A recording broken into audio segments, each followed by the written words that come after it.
Jusqu'où ira Netflix? La question est de retour dans l'actualité alors que le géant du streaming devrait s'offrir au prix de 83 milliards de dollars la Warner, mythique studio de cinéma et de télévision. Une acquisition monstre après un incroyable bras de fer avec un autre géant, la Paramount, et à la fin, un secteur du cinéma et de la fiction assez circonspect, voire inquiet par le scénario. L'ogre Netflix ne deviendrait-il pas trop gros, trop puissant? 300 millions d'abonnés dans le monde, avec le rachat de Warner et de sa plateforme de streaming HBO Max, ce sera bientôt 360 millions d'abonnés, loin devant ses concurrents Amazon, 250 millions d'abonnés, et Disney, 130 millions de fidèles. Et d'ailleurs, que veut vraiment Netflix? Ce rachat menace-t-il les salles obscures et le cinéma indépendant?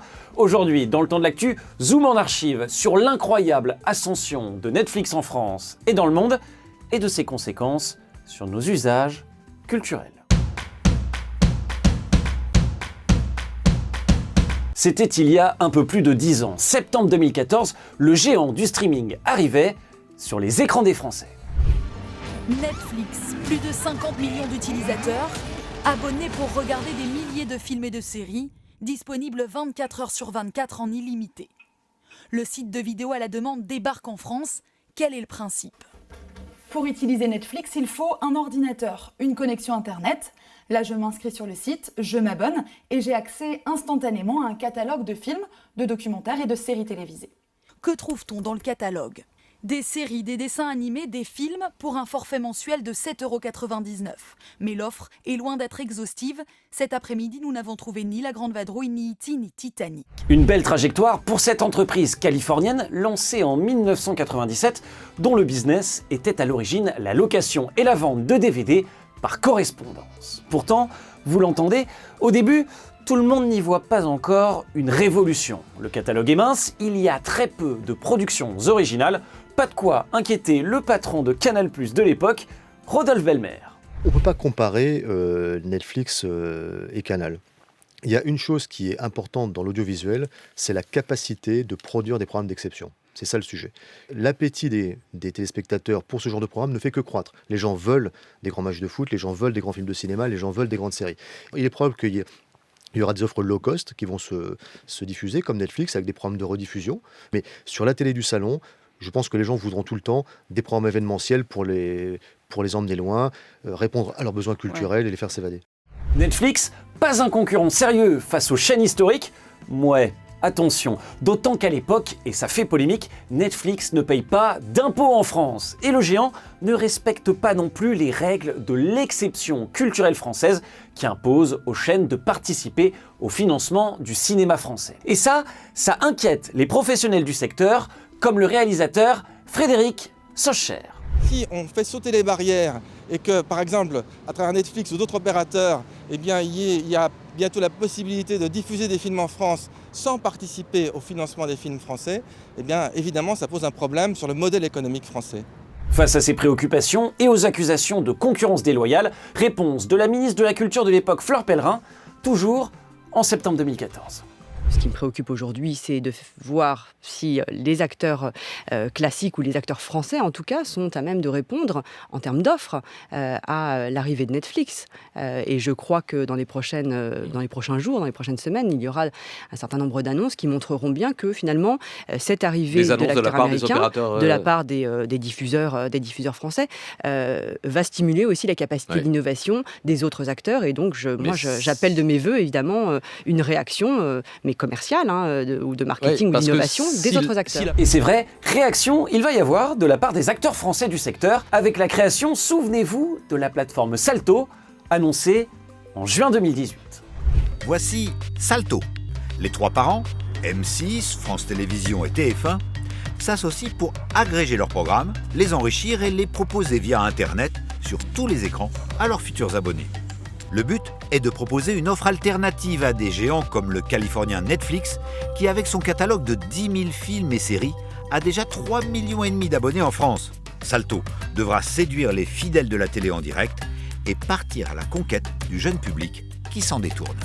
Salto sera lancé en août 2019, avant d'être fermé en mars 2023.